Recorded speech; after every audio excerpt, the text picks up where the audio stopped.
हरे कृष्णा, राधे राधे। भगवान श्री कृष्ण आप सभी के ऊपर अपनी कृपा बरसाए रखें। दोस्तों, आज 17 जनवरी 2025 है और दिन शुक्रवार है। आज का सूर्योदय सुबह 7:14 पर होगा और सूर्य अस्त 5:48 पर होगा और आज शाम चंद्र उदय 9:09 पर होगा, जबकि अर्घ देकर सभी माताएं बहनें अपने व्रत को पूर्ण कर सकती हैं। और इस दिन राहु काल रहेगा 11:16 से 12:36 तक। आप राहु काल में गणेश जी की पूजा या चौथ माता की पूजा ना करें, इससे पहले या इससे बाद में करें। भगवान गणेश जी आप सभी की मनोकामनाएं पूरी करें। आइए हम अपने चौथे महात्म की कथा का श्रवण करते हैं। कल हमने सुना था कि विद्याधर कैसे अपनी परेशानी भगवान भृगु जी को बताता है और भृगु जी उसे माघ मास के स्नान का महत्व बताते हैं। स्नान करने वाला इस लोक तथा परलोक में सदा सुखी रहता है। भृगु जी के वचन सुनकर विद्याधर अपनी पत्नी सहित उस स्थान पर पर्वत के झरने में माघ मास का स्नान करता है और उसके प्रभाव से उसका मुख सदैव के लिए सदस्य हो जाता है और वह मणिग्र पर्वत पर आनंद से रहने लगता है। भृगु जी के नियम की भी समाप्ति हो जाती है और वह रीवा नदी के तट पर आ जाते हैं। अब हम चौथे अध्याय की कथा का श्रवण करते हैं। श्री वशिष्ठ जी कहने लगे, हे राजन, अब मैं माघ के उस महात्म को कहता हूँ जो कीर्ति वीर्य के पूछने पर दत्तात्रेय ने कहा था। जिस समय साक्षात विष्णु के रूप श्री दत्तात्रेय सत्य पर्वत पर रहते थे, तब महास्मति के राजा सहस अर्जुन ने उसे पूछा कि हे योगियों, मैं श्रेष्ठ दत्तात्रेय जी, मैं सब धर्म सुने, अब आप कृपा करके मुझे माघ मास का महात्म कहिए। तब दत्तात्रेय जी बोले, जो नारद जी से ब्रह्मा जी ने कहा था वही माघ महात्म मैं तुम्हें कहता हूँ। इस कर्म भूमि भारत में जन्म लेकर जिसने माघ स्नान नहीं किया, उसका जन्म निष्फल है। भगवान की प्रसन्नता, पापों को नाश और स्वर्ग की प्राप्ति के लिए माघ स्नान अवश्य करना चाहिए। यदि यह पुष्ट व शुद्ध शरीर माघ स्नान के बिना ही रह जाए तो उसकी रक्षा करने से क्या लाभ है। जल में बुलबुले के समान, मक्खी जैसे तुक्ष जंतु के समान यह शरीर माघ के स्नान बिना मरण समान है। मनुष्य, विष्णु भगवान की पूजा न करने वाला ब्राह्मण, बिना दक्षिणा के श्राद्ध, ब्राह्मण रहित क्षेत्र, आचार रहित कुल, ये सब नाश के बराबर है। गर्व से धर्म का, क्रोध से तप का, गुरुजनों की सेवा न करने से स्त्री तथा ब्रह्मचारी, बिना जली अग्नि से हवन और बिना साक्षी के मुक्ति का नाश हो जाता है। जीविका के लिए कहने वाली कथा, लिए बनाए हुए भोजन की क्रिया, शूद्र से भिक्षा लेकर किया हुआ यज्ञ तथा कंजूस का धन, यह सब नाश के ही कारण है।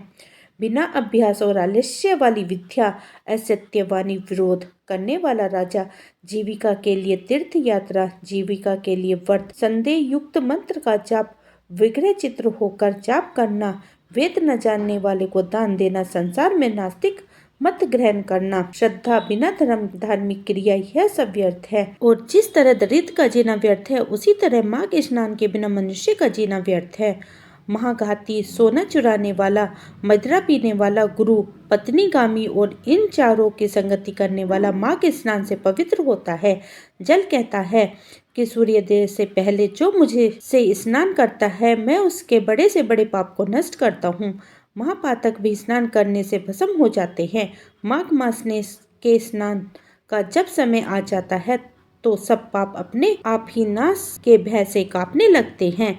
जैसे मेघों से मुक्त होकर चंद्रमा प्रकाश करता है, वैसे ही श्रेष्ठ मनुष्य माघ मास में स्नान करके प्रकाशमान होता है।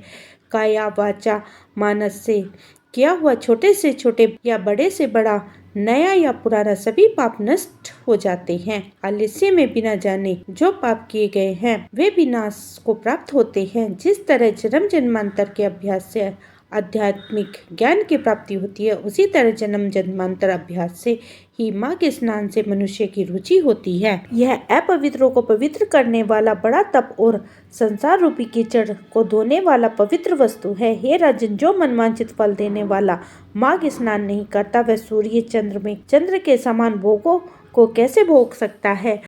यहीं पर हमारा चौथा अध्याय समाप्त हुआ। बोलिए कृष्ण भगवान की जय। एक पुरानी कथा के अनुसार माँ पार्वती एक बार स्नान करने गई। स्नान घर के बाहर उन्होंने अपने पुत्र गणेश जी को खड़ा कर दिया और उन्हें रखवाली करने का आदेश देते हुए कहा कि जब तक मैं स्नान करके खुद बाहर ना जाऊं, तब तक किसी को भी अंदर मत आने देना। गणेश जी ने अपनी माँ की बात मानते हुए बाहर पहरा देने लगे। उसी समय भगवान शिव माता पार्वती से मिलने के लिए आए, लेकिन गणेश जी ने उन्हें दरवाजे पर ही कुछ देर रुकने के लिए कहा। भगवान शिव ने इस बात से बेहद आघात और अपमानित महसूस किया। गुस्से में उन्होंने भगवान गणेश पर त्रिशूल का वार किया, जिससे उसकी गर्दन दूर जाकर गिर पड़ी। स्नान करके बाहर शोरगुल सुनकर जब माता पार्वती बाहर आई तो देखा कि गणेश जी की गर्दन कटी हुई है। ये देखकर वो रोने लगी और उन्होंने शिव जी से कहा कि गणेश जी के प्राण फिर से वापस कर दें। इस पर शिव जी ने एक हाथी का सिर लेकर गणेश जी को लगा दिया। इसी तरह से गणेश भगवान को दूसरा जीवन मिला। तभी से गणेश की हाथी की सूंड होने लगी। तभी से महिलाएं बच्चों की सलामती के लिए माघ मास की कृष्ण पक्ष की चतुर्थी की गणेश चतुर्थी का व्रत करने लगी। बोलिए गणेश जी भगवान की जय, चौथ माता की जय। आइए हम चौथ माता की कहानी का श्रवण करते हैं। एक साहूकार और एक साहूकारनी थे। वह धर्म पुण्य को नहीं मानते थे, इसी कारण उनके कोई बच्चा नहीं था। एक दिन साहूकारनी पड़ोसन के घर में गई। उसी दिन सकट चौथ था। वह पड़ोसन सकट चौथ की पूजा करके कहानी सुन रही थी। साहूकारनी ने पड़ोसन से पूछा, तुम यह क्या कर रही हो? तब पड़ोसन बोली कि आज चौथ का व्रत है, इसलिए कहानी सुन रही हूँ। तब साहूकारनी बोली, चौथ के व्रत करने से क्या होता है? तब पड़ोसन बोली, इसे करने से अन्न, धन, सुहाग, पुत्र सब मिलता है। तब साहूकारनी ने कहा, यदि मेरे गर्भ रह जाएगा तो मैं 1.25 सेर तिलकुट करूंगी और चौथ का व्रत करूंगी। श्री गणेश भगवान की कृपा से साहूकारनी गर्भ से रह गई तो वह बोली कि मेरे लड़का हो जाए तो मैं 2.5 सेर तिलकुट करूंगी। कुछ दिन बाद उसके लड़का हो गया तो वह बोली कि हे चौथ भगवान, मेरे बेटे का विवाह हो जाए तो मैं 5.25 सेर का तिलकुट करूंगी। कुछ वर्ष बाद उसके बेटे का विवाह तय हो गया और उसका बेटा विवाह करने चला गया, लेकिन उस साहूकारनी ने तिलकुट नहीं किया। इस कारण से चौथ देव क्रोधित हो गए और उन्होंने फेरों से उस बेटे को उठाकर पीपल के पेड़ से बांध दिया। सभी वर की खोजने लगे पर वो नहीं मिला। हताश होकर सारे लोग अपने अपने घर को लौट गए। उधर जिस लड़की से साहूकारनी के लड़के का विवाह होने वाला था, वह अपनी सहेली के साथ घनघोर पूजा करने के लिए जंगल में धूप लेने गई थी।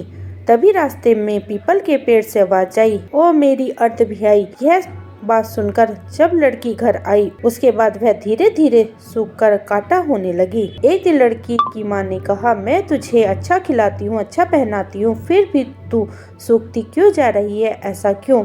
तब लड़की अपनी माँ से बोली कि वह जब भी धूप लेने जंगल जाती है तो पीपल के पेड़ से एक आदमी बोलता है कि ओ मेरी अधभ्याई, उसने मेहंदी लगा रखी है और सेहरे भी बांध रखा है। तब उसकी माँ ने पीपल के पेड़ के पास जाकर देखा, यह तो उसका जमाई ही है। तब उसकी माँ ने जमाई से कहा, यहाँ क्यों बैठे हो? मेरी बेटी तो अर्धभ्याई कर दी और अब क्या लोगे? साहूकारनी का बेटा बोला, मेरी माँ ने चौथ का तिलकुट बोला था लेकिन नहीं किया, इसलिए चौथ माता से नाराज होकर यहाँ बैठा दिया। यह सुनकर उसकी लड़की की माँ साहूकारनी के घर गई और उससे पूछा कि तुमने सकट चौथ का कुछ बोला था क्या? तब साहूकारनी बोली, तिलकुट बोला था।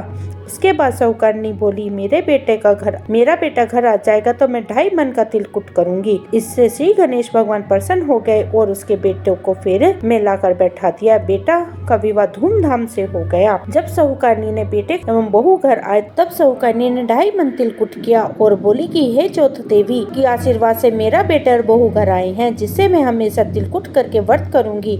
इसके बाद हम सारे नगर वासियों ने तिलकुट के साथ सकट चौथ व्रत। हे सकट चौथ माता, जिस तरह साहूकारनी को बेटे बहू मिलवाए वैसे हम सबको मिलवाना है।